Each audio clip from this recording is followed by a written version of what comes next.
Maraming masarap. Okay. Ito ang number na yung kalsa.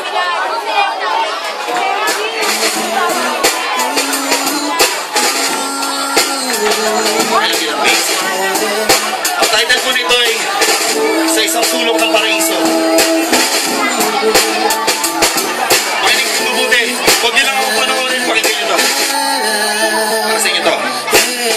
Ang dami ng pagkakataon na ako'y napalapit sa kapahamakan na di minsan di ko nadama na wala ka sa aking tabi sa panahon ako'y tulala. Sa dami ng mga pinapasan ako'y iyong pinapasan. Itinutulak mo pasulok para malagpasan na mga pasubok na sa akin ay nakatutok sa isang iglang nawawala lahat ang parang usok. Di naman pila ng mga oras na ikay nawaglit sa aking isipan. Simula pa nung ako ay paslit pa lamang. Walang bagay ang pagmamahal at iyong pinabatid sa akin wala nang sasalungat. Iniwan ng mga kaibigan, ginamit at tinalikuran. Ngunit ang nalabi sa aking tabi ikaw lamang na dito malikod at sa akin ay naniwala. Kakampi ka kaya naman hindi na nagbahala. Sa isang sulok ng paraiso kung saan makikita natin siya lumalapitan. Walang kahit na sino mang may karapatan sa ating umamit sa kanyang ngunit pinagbibigyan niya tayo. Pinapatawad sa lahat ng pagkakamali. Ito na ako nakikitay sa isang sulok ng iyong paraiso. Maabot natin ang pakakapalahan ng ating mga damdamin. Listen. Buhay na walang hanggan. Binibigay niya sa atin. Yeah.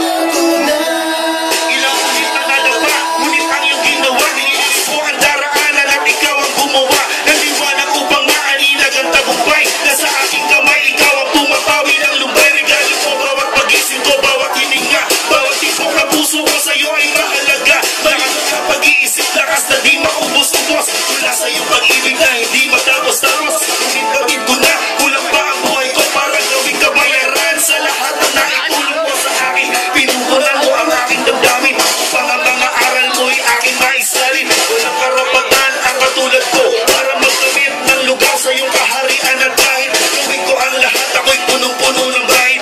Para sa akin na mga luha ko'y iyong pinahig sa kasawan. Kawan.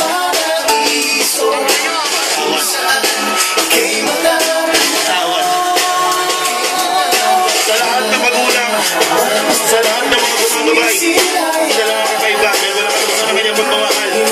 Lahat ng pagkakamali natin ay tinotolerate. Lahat ng kasama natin ay itinatabi. Binibilang, binibigyan tayo ng pagkakataon ng mga kasama niya. Hindi mapahamak. Gumawa man tayo mga sabay na babataan tayo. Pakinggan nyo, last verse. Yeah.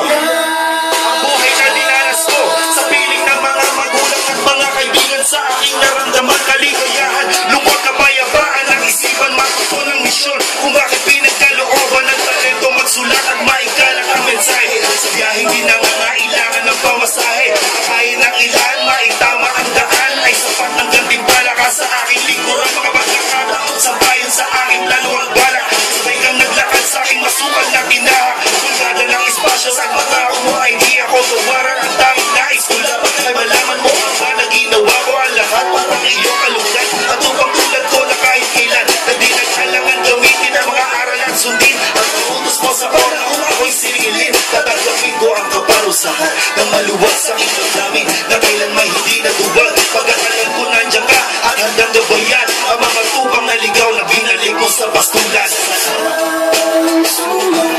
Salamat. Salamat. Alright.